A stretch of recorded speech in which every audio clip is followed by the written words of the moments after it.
Hi everyone, आप सभी का स्वागत है हमारे यूट्यूब चैनल रिजिलियंस पे। मैं हूं आदर्श सिंह। जैसा कि पिछली वीडियो में हमने बताया था, संविधान की विशेषता के बारे में बात किया था। तो संविधान की विशेषता के कुछ पार्ट जो हमने बताया था और कुछ चीज़ें जो रह गई थी, जो आज हम इसको कंप्लीट करेंगे, आज इसको हम पूरा करेंगे। तो सभी लोग से निवेदन है कि जितने लोग चैनल पर नए हैं, चैनल को सब्सक्राइब करते चलें और शेयर करते चलें, और जो लोग पुराने हैं, जो सब्सक्राइब कर चुके हैं, वो शेयर करें और चैनल को सब्सक्राइब करवाएं सभी को। और ऐसे ही हमेशा वीडियो आती रहेंगी, ठीक है। तो पिछले क्लास में हमने बात किया था जो संविधान की विशेषता है उसके बारे में, कि संविधान की जो विशेषता है वो क्या है। तो उसमें देखा था हमने कि जो अपने भारत का संविधान है वो विश्व का सबसे बड़ा लिखित संविधान है। इससे बड़ा कोई संविधान अभी तक नहीं है, और सबसे अधिक समय भी लगा है अपने भारत देश का संविधान बनाने में।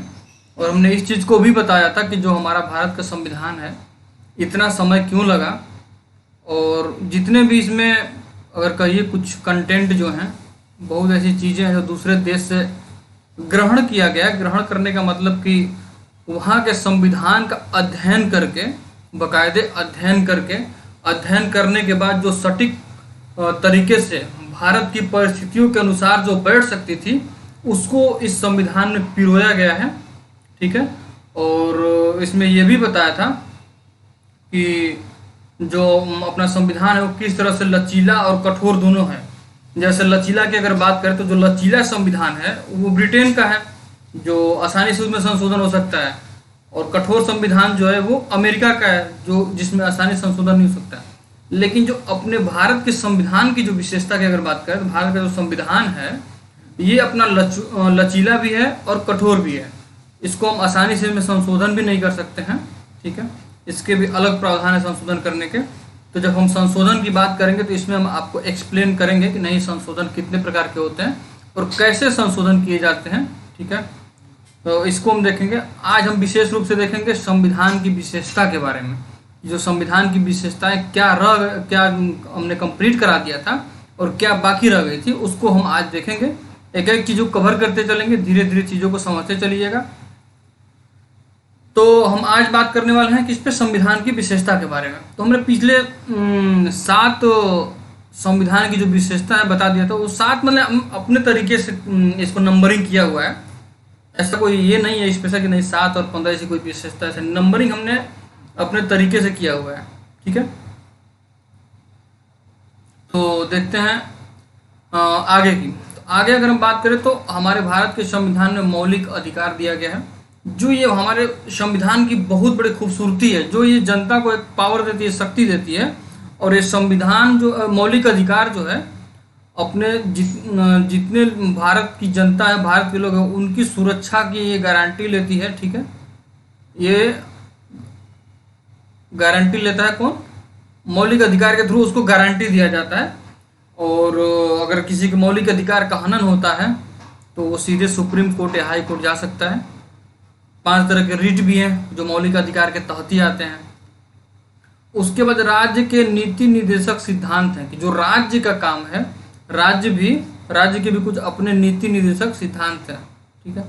और मौलिक कर्तव्य, मौलिक अधिकार तो आपका ही है और साथ साथ में मौलिक कर्तव्य भी है। अधिकार तो आपको मिलेगा, लेकिन आपका भी तो कुछ कर्तव्य बनता है देश के प्रति, इस संविधान के प्रति, या जो कुछ भी कह लीजिए, अपने राष्ट्र के प्रति आपका भी जो कर्तव्य बनता है, वो कर्तव्य को भी पूरा करिए मौलिक अधिकार पाने के साथ साथ। अगर आप कर्तव्य को पूरा करेंगे तो मौलिक अधिकार के लिए आप आराम से मतलब वो कर सकते हैं कि नहीं, हमने मौलिक कर्तव्य का हम बाकायदे पालन भी करते हैं, तो मुझे मौलिक अधिकार भी चाहिए। ऐसा नहीं कि नहीं, मौलिक कर्तव्य का अपने पालन ही नहीं कर रहे हैं और मौलिक अधिकार के लिए तुरंत खड़े हो जा रहे हैं। अब नेक्स्ट देखेंगे ये धर्मनिरपेक्ष राज्य। जो हमारा धर्मनिरपेक्ष राज्य, इसका तात्पर्य क्या है? धर्मनिरपेक्ष राज्य का तात्पर्य क्या होता है? धर्मनिरपेक्ष राज्य तात्पर्य की बात करिए तो कोई भी जो देश है या राज्य है, किसी प्रकार के धर्म को बढ़ावा नहीं देगा, स्पेशली उसको आगे नहीं बढ़ाएगा कि नहीं इस धर्म को हम बढ़ावा दे रहे हैं या इस धर्म का हम प्रचार कर रहे हैं, या वो धर्म के हिसाब से भेदभाव नहीं कर सकता है, ठीक है। अब हम बात करेंगे नेक्स्ट सार्वभौमिक वयस्क मताधिकार। इसका मतलब कि जितने भी लोग हैं जो 18 प्लस हैं, वो चाहे कोई व्यक्ति हो 18 प्लस हो, किसी भी धर्म किसी भी जात का हो, उससे मतलब नहीं है, वो 18 प्लस है तो उसको अपना वोट देने का अधिकार है। वो अपना वोट जिसको चाहे वो दे सकता है।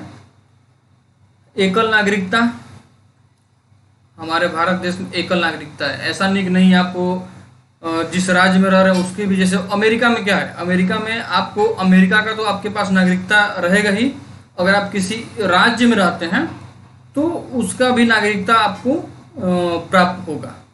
इसके पीछे का रीजन है कि वहाँ पे दोहरी नागरिकता क्यों, क्योंकि वहाँ पे राज्य और वहाँ का संघ दोनों सशक्त हैं, दोनों अपने आप में मजबूत हैं, दोनों अपने आप में शक्तिशाली हैं।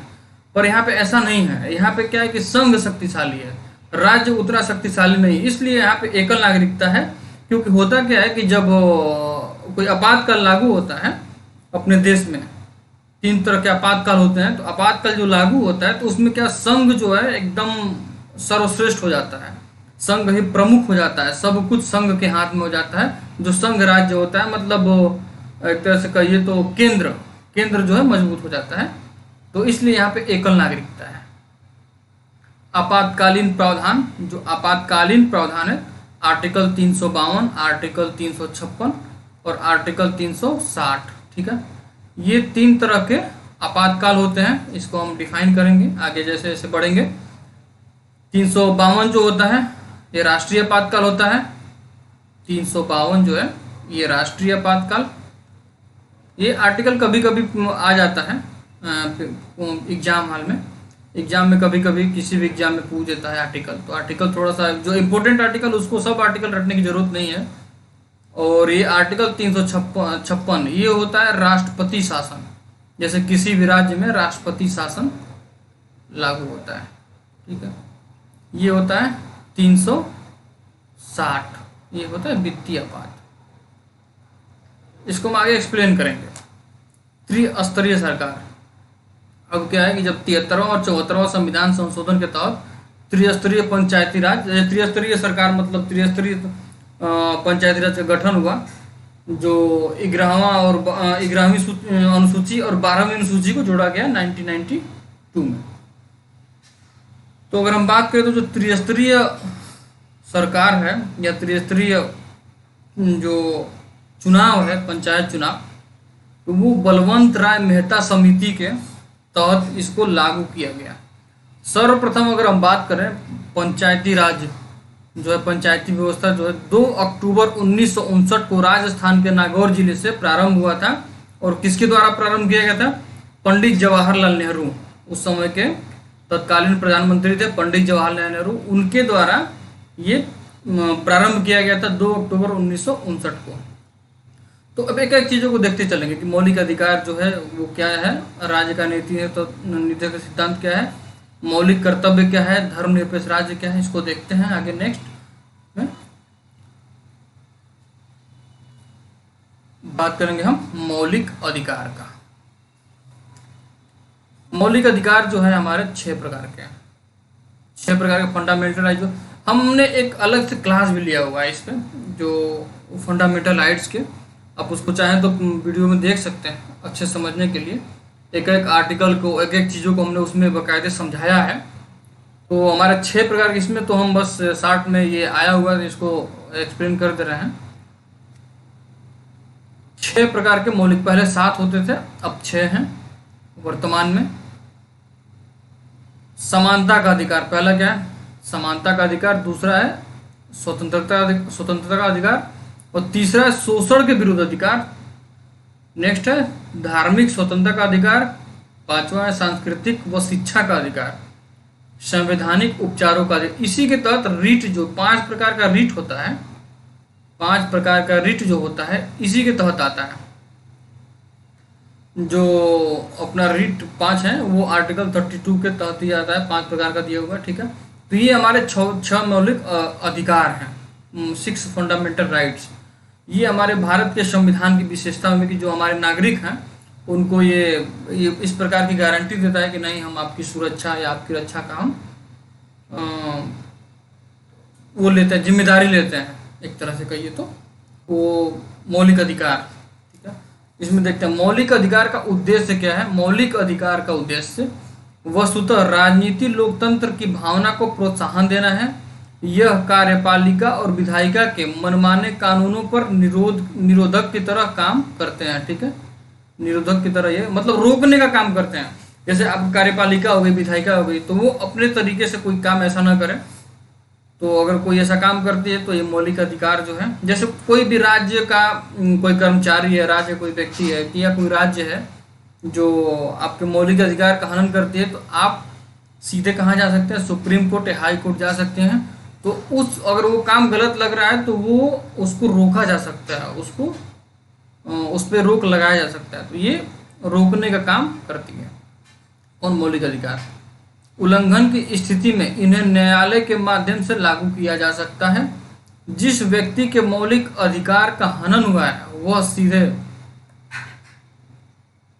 सर्वोच्च न्यायालय की शरण में जा सकता है, जो अधिकारों की रक्षा के लिए 5 प्रकार का जो रिट बताएं ये है। देखिए, पहला है बंदी प्रत्यक्षीकरण, परमादेश, प्रतिषेध, अधिकार परीक्षालेख और उत्प्रेषण। ठीक है, ये 5 प्रकार का जो रिट है, ये 5 प्रकार का रिट जारी किया जाता है और आपके मौलिक अधिकार का जो हनन होता है तो उसको रोका जाता है, और उसको गलत हो रहा है तो उसको रोक करके लागू किया जाता है, जो सही होता है उसको, या उसको हटा दिया जाता है। अब हम इसमें नेक्स्ट देखेंगे DPSP, directive principle of state policy, राज्य के नीति निर्देशक सिद्धांत के जो राज्य के कार्य होते हैं वो क्या है। अब तक तुम देखेंगे नहीं मौलिक अधिकार, हम फिर इसके बाद देखेंगे मौलिक कर्तव्य भी देखेंगे, मेरे कर्तव्य भी क्या है। तो देखते हैं कि राज्य का जो कार्य है वो क्या है, राज्य को भी किस बात की सावधानी बरतनी चाहिए, राज्य को भी क्या किस बात को ध्यान में रख करके सामाजिक, आर्थिक, राजनीतिक जो भी चीज़ें हैं इसको ध्यान में रख करके विकास अपना करना चाहिए कि इस प्रकार का कोई नुकसान न हो। डॉक्टर बी आर अम्बेडकर के अनुसार राज्य के नीति निर्देशक सिद्धांत भारतीय संविधान की अनूठी विशेषता है। ये एक मतलब बहुत बड़ी विशेषता है अपने भारतीय संविधान की। ये कौन कह रहा है, बी आर अम्बेडकर। इनका उल्लेख संविधान के 4थे भाग में किया गया है। इन्हें मोटे तौर पर 3 वर्गों में विभाजित किया जाता है, सामाजिक, गांधीवादी तथा उदार बौद्धिक। ये 3 तरह के वर्गों में इसको विभाजित किया गया है। ठीक है, नीति निर्देशक तत्वों का कार्य सामाजिक व आर्थिक लोकतंत्र को बढ़ावा देना है। इनका उद्देश्य भारत में एक कल्याणकारी राज्य की स्थापना करना है। ये इनका उद्देश्य क्या है, मौलिक जो राज्य का नीति निर्देशक सिद्धांत है, इसका कर्तव्य क्या है। इसका कर्तव्य ये बनता है कि जो भी हमारे देश में राज्य जो हैं ये ऐसे राज्य की या ऐसे देश की स्थापना करें जो लोक कल्याणकारी हो, मतलब जो भी काम हो लोगों के हित में हो। ऐसा कुछ न करें कि किसी का अहित हो, न सामाजिक रूप से, न आर्थिक रूप से, न राजनीतिक रूप से, किसी प्रकार का किसी का अहित न हो। तो इसको ध्यान में रख करके कार्य करना है। हालांकि मौलिक अधिकारों की तरह इन्हें कानून रूप में लागू मतलब वो नहीं किया जा सकता। जैसे क्या बोलते हैं उसको, कोर्ट में नहीं जा सकते इसको वो करके कि नहीं राज्य जो है ऐसे वैसे कर रही है, तो इसको कानूनी रूप से लागू नहीं कराया जा सकता। ठीक, संविधान में कहा गया है कि देश की शासन व्यवस्था में यह सिद्धांत मौलिक है और यह देश की जिम्मेदारी है कि वह कानून बनाते समय इन सिद्धांतों को अपनाए। इसलिए इन्हें लागू करना राज्य का नैतिक कर्तव्य है। जैसे आपका मौलिक अधिकार का हनन होता है तो आप सीधे कोर्ट में चले जाते हैं, लेकिन ये अगर एक तरह से कहिए तो राज्य को एक बस ऐसे डिटेल में बता दिया गया है कि नहीं इस चीज़ को आप ध्यान में रख करके कोई भी निर्णय लेंगे या कोई भी कानून बनाएंगे जिससे किसी भी व्यक्ति का नुकसान ना हो। ठीक है, तो ये उनकी राज्य की जिम्मेदारी होती है और इसके लिए हम कोर्ट में प्रवर्तनीय नहीं है। कोर्ट में हम इसे इसके प्रति कोर्ट में नहीं जा सकते हैं। ये इंग्लिश में, इसको इंग्लिश में आप देख लीजिएगा, according to doctor B R Ambedkar, director principle of state policy. ठीक है, अब हम बात करेंगे फंडामेंटल ड्यूटी, मौलिक कर्तव्य। मौलिक अधिकार की तो हम बात कर लिए कि हमारे मौलिक अधिकार क्या हैं, मौलिक अधिकार किस प्रकार से हनन होता है, तो कहाँ उसको जाते हैं, आर्टिकल 226 के तहत हाई कोर्ट, सुप्रीम कोर्ट। अब हम बात करते हैं कर्तव्य की। अधिकार तो हमको मिल रहे हैं, लेकिन हमारा भी तो कुछ कर्तव्य है, उस कर्तव्य का भी तो पालन करेंगे हम। आइए हम बात करते हैं मूल कर्तव्य की, कि मूल कर्तव्य हमारा क्या है, हमारा कर्तव्य क्या है इस देश के प्रति, इस राष्ट्र के प्रति, या यहाँ पे जो लोग हैं उनके प्रति। कुछ ऐसा ना करें कि नहीं समाज में किसी प्रकार का भेदभाव उत्पन्न हो या किसी प्रकार का अहित हो समाज में। तो देखते हैं कि हमारा कर्तव्य क्या है। मूल संविधान में मौलिक कर्तव्यों का उल्लेख नहीं किया गया था। जब हमारा मूल संविधान बना था, ओरिजिनल कॉन्स्टिट्यूशन जब 26 नवंबर 1949 को बनकर के तैयार हुआ था, उस समय की बात है कि उस समय अपने संविधान में मौलिक कर्तव्य, फंडामेंटल ड्यूटी का उल्लेख नहीं था, इसका वर्णन नहीं था। इसे बाद में जोड़ा गया।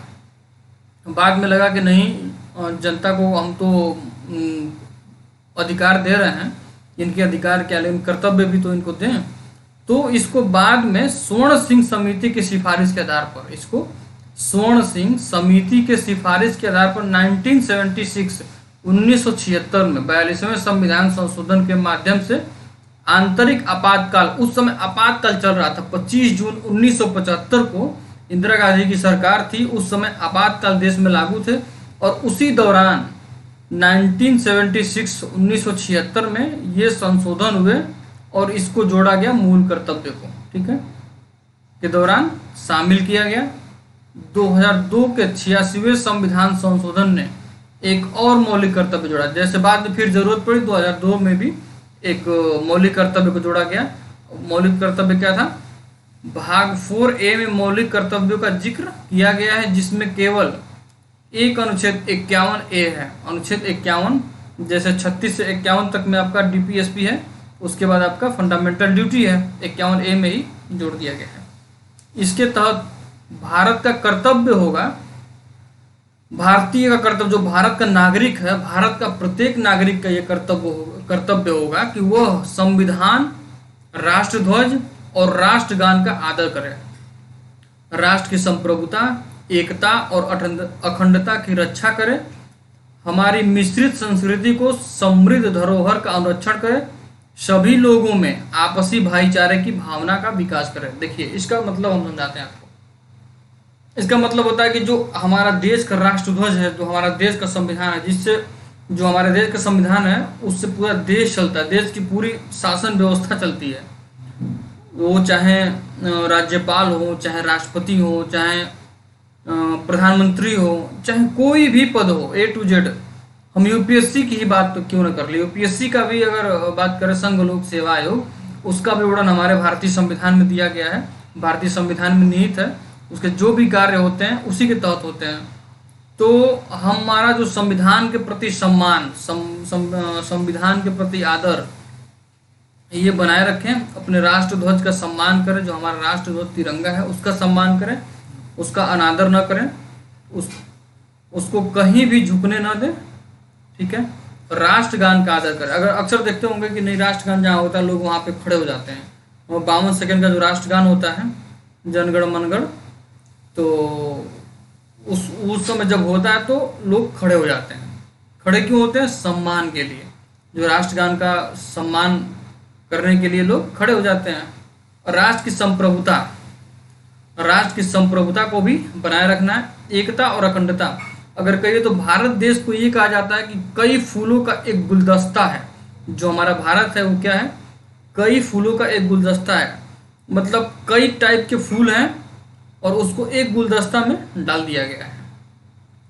जैसे इसका मतलब हम बताते हैं आपको कि यहाँ पे कई प्रकार की जात, धर्म, रहन सहन, खान पान, अलग अलग संस्कृति, अलग अलग कल्चर, अलग अलग टाइप के लोग हैं, लेकिन फिर भी यहाँ पे भाईचारे की भावना बनी रहती है। तो इसी को है कि भाईचारे की भावना हमेशा बनी रहे, कोई एक दूसरे से बैर न करे, एक गाना है ना, कोई पता नहीं कौन सा, कि मजहब नहीं सिखाता आपस में बैर रखना।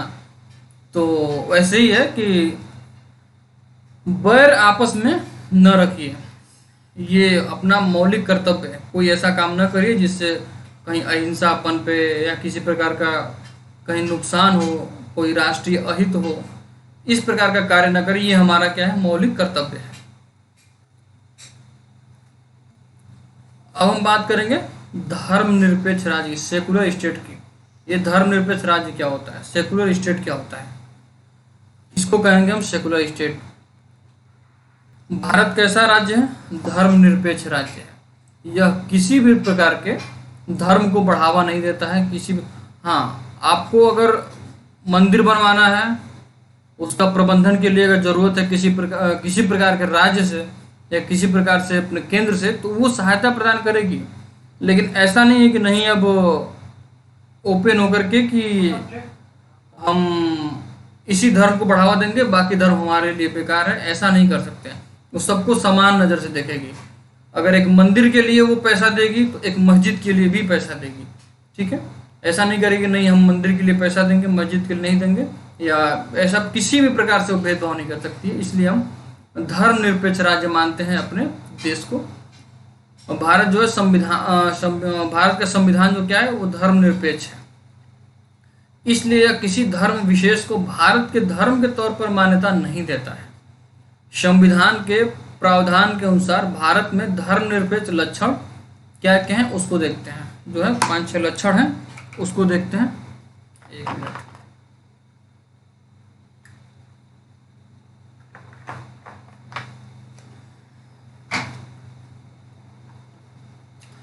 देखते हैं।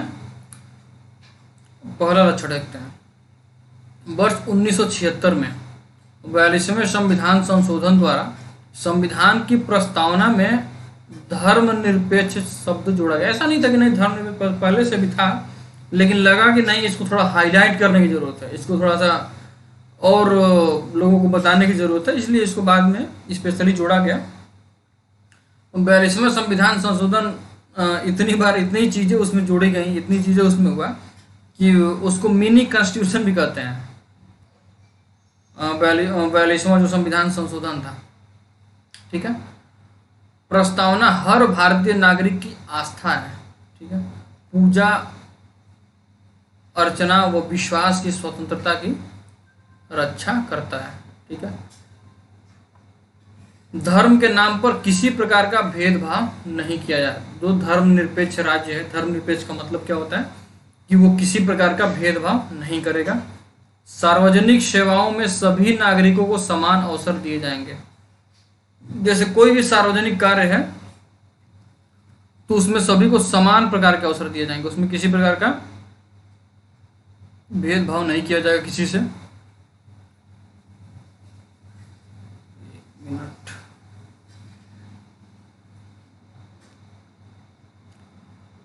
हर व्यक्ति को किसी भी धर्म को अपनाने व उसके अनुसार पूजा अर्चना करने का समान अधिकार है। कोई भी व्यक्ति है वो चाहे तो अपने हिसाब से अपने धर्म को मान सकता है, अपने हिसाब से पूजा अर्चना जो करना चाहे कर सकता है। इसके लिए कोई बाउंडेशन नहीं है, ज़बरदस्ती किसी से न हम धर्म परिवर्तन करा सकते हैं, न ज़बरदस्ती किसी से हम पूजा अर्चना करा सकते हैं, ठीक है। लेकिन हाँ, इसके साथ साथ ये भी नहीं कि नहीं आप धर्म को, आप जिस धर्म के हैं तो दूसरे धर्म का अनादर करेंगे, ऐसा भी नहीं। इसकी भी स्वतंत्रता आपको नहीं है। अब हम बात करेंगे सार्वभौमिक वयस्क मताधिकार की, ठीक है। सार्वभौमिक वयस्क मताधिकार की अगर हम बात कर लें तो जो कम से कम 18 वर्ष का जो भी व्यक्ति है वो क्या करता है, वो उसको वोट डालने का अधिकार उसी दिन से हो जाता है। जिस दिन वो 18 वर्ष का हो जाएगा तो एक इसका प्रोसीजर होता है, वोटर लिस्ट बनता है जो, उसमें आप नाम जोड़ दिया जाता है। उसके बाद आप वोट देने जा सकते हैं, अपने हिसाब से आप जिसको चाहे वोट दे सकते हैं, इसकी आप स्वतंत्रता होती है। तो इसको भी पहले क्या था 21 वर्ष था, लेकिन इसको घटा करके 61वां जो संविधान संशोधन हुआ, 61वां संविधान संशोधन 1989, उसमें ये घटा करके इसको 18 कर दिया गया।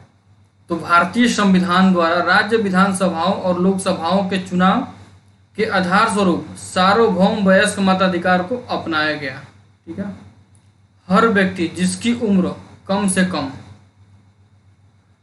कम 18 वर्ष है, उसे धर्म, जाति, लिंग, साक्षरता अथवा संपदा इत्यादि के आधार पर कोई भेदभाव किए बिना मतदान करने का अधिकार है। 18 वर्ष के हैं तो आपसे किसी भी प्रकार का कोई भेदभाव नहीं होगा, आपको वोट डालने का अधिकार है। आप चाहे किसी भी धर्म के हों, किसी भी जाति के हों, किसी भी लिंग के हों, चाहे आप पढ़े लिखे हों या न पढ़े लिखे हों, आप भारत के नागरिक हैं तो आपको वोट डालने का अधिकार है, आप जा सकते हैं। अगर आपको इस चीज़ से कोई रोकता है तो आप इसके लिए कोर्ट में भी जा सकते हैं, ये आपके मौलिक अधिकार का हनन भी है। ठीक, अगर बात करें तो वर्ष 1989 में 61वें संविधान संशोधन अधिनियम 1988 के द्वारा मतदान करने की उम्र को 21 वर्ष से घटाकर 18 वर्ष कर दिया गया था।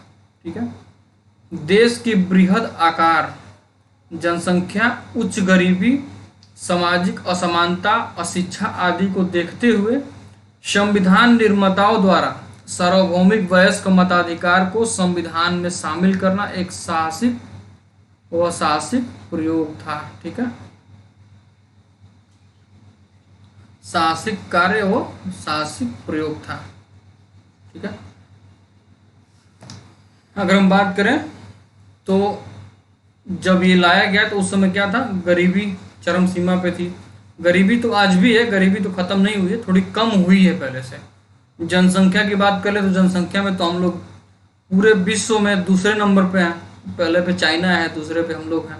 आने वाले कुछ समय बाद हो सकता है हम लोग पहले पे हो जाएंगे, तो ये कोई बहुत अच्छी बात नहीं है जनसंख्या बढ़ना। जैसे जैसे एजुकेशन बढ़ेगा तो उम्मीद है कि नहीं जनसंख्या भी घटेगी धीरे धीरे। और बात करें सामाजिक असमानताएं पहले भी व्याप्त थी, आज भी व्याप्त है समाज में। अशिक्षा, हाँ अशिक्षा की बात करें तो अशिक्षा थोड़ा कम हुआ है पहले से, और कम होने का एक रीजन अगर देखें तो ये जो जब से नेट की क्रांति जो दुनिया मतलब जब से आई है भारत देश में, जब से नेट सस्ते मिलने लगे हैं, लोगों को आसानी से मिलने लगे, तब से थोड़ा सा शिक्षा में प्रसार भी हुआ है। तो इसके हर सिक्के के दो पहलू होते हैं, कहीं फ़ायदा है तो कहीं नुकसान है। अब ये आप पे डिपेंड करता है कि नहीं आप नेट का सही इस्तेमाल कर रहे हैं कि गलत इस्तेमाल कर रहे हैं। तो जो जैसे इस्तेमाल कर रहे हैं उसको उसका फ़ायदा मिल रहा है, बाकी आपको क्या करना है आप इसको निर्धारित कर सकते हैं। अब बात करेंगे एकल नागरिकता की, कि हमारे देश में जो है एकल नागरिकता है, सिंगल सिटीजनशिप। हम भारतीय हैं, हम भारत के नागरिक हैं, हम किसी भी प्रदेश में रहते हैं। ठीक है, वो उत्तर प्रदेश हो, बिहार हो, हरियाणा हो, तो ऐसा नहीं है कि नहीं हम भारत के नागरिक हैं तो हमको भारत की नागरिकता अलग से लेनी है, और किसी राज्य में रहते हैं तो राज्य की नागरिकता अलग से लेनी है। ऐसा यहाँ पे नहीं है जैसे अमेरिका में है। अमेरिका में क्या है कि आप अमेरिका के तो नागरिक है ही, साथ में आप जिस राज्य के हैं उस राज्य की भी नागरिकता आपको चाहिए। तो यहाँ पे इसलिए कि यहाँ पे फेडरेशन जो है, यहाँ पे ये दोनों को मतलब दोनों अपने आप में शक्तिशाली हैं। यहाँ पे क्या है कि केंद्र शक्तिशाली है, यहाँ पे राज्य शक्तिशाली उतना नहीं है केंद्र के अपेक्षा। ठीक है, शक्तिशाली यहाँ पे भी दोनों हैं, लेकिन झुकाव जो है केंद्र के तरफ ही होता है ज़्यादा, राज्य की तरफ कम होता है। आपातकाल की स्थिति की बात कर ले, आपातकाल में ही क्या होता है केंद्र मजबूत हो जाता है, राज्य उतना, क्योंकि जो राज्यपाल होता है राज्य को कंट्रोल करने के लिए जाता है, और राज्यपाल वो केंद्र से ही तो जाता है ना, केंद्र से राष्ट्रपति उसको भेजता है, केंद्र से ही जाता है। तो कहीं ना कहीं केंद्र का इसमें भूमिका होता है, इसलिए यहाँ पे एकल नागरिकता है। और वहाँ पे रीजन है, अमेरिका में दोहरी नागरिकता का रीजन है।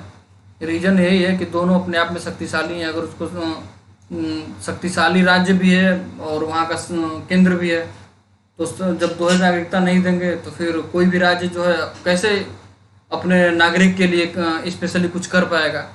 तो इसके लिए वहाँ पे दोहरी नागरिकता की आवश्यकता भी है, इसलिए वहाँ पे दोहरी नागरिकता है।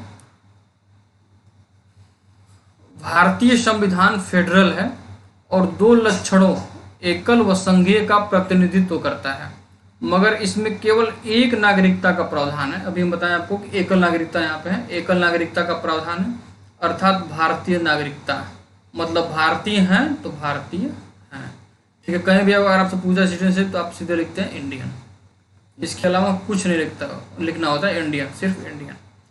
दूसरी ओर अमेरिका जैसे देशों में प्रत्येक व्यक्ति के पास न केवल देश की नागरिकता होती है बल्कि वह जिस राज्य में रहता है उसकी भी नागरिकता होती है। हम आपको बताए ही हैं कि उस देश के साथ साथ उस राज्य की भी नागरिकता होती है। अमेरिका में भारत में सभी नागरिकों को, चाहे वो किसी भी राज्य में पैदा हुए हो या रहते हो, संपूर्ण देश में नागरिकता के समान राजनीतिक और नागरिक अधिकार प्राप्त होते हैं और उनमें कोई भेदभाव नहीं किया जाता। ऐसा नहीं कि नहीं हम कोई है जो बिहार का है, कोई है महाराष्ट्र का है, तो उसके साथ कोई भेदभाव नहीं किया जाएगा। राज्य के आधार पर सबको समान चीज़ें प्राप्त होंगी, इसमें कोई भेदभाव नहीं होता है। अगर हम बात करें तो आपातकालीन प्रावधान, इमरजेंसी प्रोविजन। इमरजेंसी प्रोविजन जो है 3 प्रकार के होते हैं, पता है आपको। राष्ट्रीय आपातकाल, राष्ट्रपति शासन और वित्तीय आपातकाल। Article 352, article 356, article 360। ये आर्टिकल कभी कभी ये जो इम्पोर्टेंट है थोड़ा आ जाता है कि राष्ट्रीय आपातकाल है, वन लाइनर जो है फैक्ट, ये पीसीएस वाले अक्सर पूछ देते हैं। यूपीएससी में तो ऐसा नहीं आता है आर्टिकल, लेकिन पीसीएस में अगर वनडे में देखें तो वहाँ पे ये क्वेश्चन आ जाता है अक्सर वन लाइनर कि राष्ट्रीय आपातकाल जो है किस अनुच्छेद के तहत आता है। तो 352, तो इसको आर्टिकल को देख लीजिएगा थोड़ा, देखते हैं। आपातकाल की स्थिति में प्रभावशाली ढंग से निपटने के लिए भारतीय संविधान में राष्ट्रपति के लिए वृहद आपातकालीन प्रावधानों की व्यवस्था है। इन प्रावधानों को संविधान में शामिल करने का उद्देश्य है देश की संप्रभुता, एकता, अखंडता और सुरक्षा। संविधान एवं देश के लोकतांत्रिक ढांचे को सुरक्षा प्रदान करता है। ठीक है। आपातकाल के दौरान देश की पूरी सत्ता केंद्र सरकार के हाथों में आ जाती है और राज्य केंद्र के नियंत्रण में चले जाते हैं। यहाँ पे क्या होता है कि जो केंद्र है वो मजबूत हो जाती है पूरी तरीके से सब कंट्रोल, पूरे राज्य का कंट्रोल जो है वो केंद्र के हाथ में चला जाता है। इसमें संविधान में संशोधन किए बगैर देश का ढांचा संघीय से एकात्मक हो जाता है। राजनीतिक तंत्र का संघीय सामान्य परिस्थितियों के दौरान से एकात्मक आपातकाल के दौरान में परिवर्तित होना संविधान की एक अद्वितीय विशेषता है। ठीक है, तो ये होता है जैसे आपातकाल के दौरान एकात्मक हो जाता है। हमारे देश की यही विशेषता है कि आपातकाल के दौरान एकात्मक हो जाता है और बाकी समय ये सामान्य परिस्थितियों के दौरान क्या रहता है, संघीय रहता है। मतलब दोनों मजबूत रहते हैं, राज्य के हाथ में कंट्रोल रहता है और देश वो केंद्र के हाथ में भी रहता है। लेकिन जब आपातकाल लागू होता है तो ये एकात्मक हो जाता है। ठीक, अगर हम इसकी बात तो बताए हैं कि नहीं, 3 प्रकार का होता है, राष्ट्रीय आपातकाल, राष्ट्रपति शासन और वित्तीय आपात। Article 352, article 356, article 360। अब हम बात करेंगे त्रिस्तरीय सरकार की, 3 टायर गवर्नमेंट। मूल रूप से अन्य संघीय संविधानों की तरह भारतीय संविधानों में 2 स्तरीय राज्य व्यवस्था, ठीक है, केंद्र व राज्य और संगठन के संबंध में प्रावधान तथा केंद्र एवं राज्यों की शक्तियां अंतर्विष्ट थीं। बाद में 1992 में बताया आपको कि 1992 में 73 और 74 अमेंडमेंट जो हुआ था उसमें त्रिस्तरीय पंचायत चुनाव की व्यवस्था की गई थी, स्थानीय सरकार की व्यवस्था की गई थी, जो विश्व के किसी भी संविधान में नहीं है। 73वां संविधान संशोधन में पंचायती राज की व्यवस्था लागू की गई थी और 74वें संविधान संशोधन द्वारा 1992 में 12वीं अनुसूची में जोड़ा गया ये नगर निगम की अगर हम बात करें, नगर निकाय की बात कही गई थी। और जो पंचायती राज था सबसे पहले 2 अक्टूबर 1959 को राजस्थान के नागौर जिले से पंडित जवाहरलाल नेहरू, अक्सर क्वेश्चन आ जाता है तो इसको थोड़ा सा ध्यान दीजिएगा कि सर्वप्रथम पंचायती राज जो है कहाँ लागू हुआ था। तो सर्वप्रथम पंचायती राज जो है 2 अक्टूबर 1959 को राजस्थान के नागौर जिले से ये प्रारंभ हुआ था और उस समय तत्कालीन प्रधानमंत्री जो है कौन थे, पंडित जवाहरलाल नेहरू थे। ठीक है, तो इतनी बातें इसमें कही गई हैं। विशेषता में जो विशेषता को हम यहीं कंप्लीट करेंगे। अब नेक्स्ट जो है आएगा, नेक्स्ट जो हमारा आएगा इसके बाद प्रीएम्बल ऑफ द कॉन्स्टिट्यूशन, संविधान की प्रस्तावना। नेक्स्ट वीडियो में इसको देखेंगे हम पूरा, मतलब कोशिश किए हैं कि नहीं जितना भी अपने संविधान की विशेषताएं, जितनी अनूठी विशेषताएं हैं सबको इसमें बताने की कोशिश करें 2 वीडियो में। तो नेक्स्ट जो हमारा रहेगा टॉपिक वो क्या रहेगा, संविधान का प्रस्तावना। प्रस्तावना के बारे में बात करेंगे। नई संविधान की प्रस्तावना जो है वो क्या है। उम्मीद करते हैं कि सभी लोगों को समझ में आया होगा चीज़ें, ठीक है, सभी लोगों को चीज़ें समझ में आई होंगी। और ये जो हमारा रिजिलियंस चैनल है, सपोर्ट सभी लोग को तरफ से मिल रहा है और सभी लोग को थैंक यू। सब्सक्राइब करते चलिएगा इस चैनल को प्लीज़ सभी लोग, और जो लोग नए हैं इस चैनल को वो लोग सब्सक्राइब कर ही लें, और जो पुराने हैं वो लोग शेयर भी करते चलें इस वीडियो को, ठीक है, ताकि लोगों तक ये चीज़ें पहुंच सके। और नेक्स्ट वीडियो में हम लेकर के आएंगे प्रीएम्बल ऑफ द कॉन्स्टिट्यूशन, संविधान की प्रस्तावना। तब तक के लिए सभी लोग को बाय, बेस्ट ऑफ लक।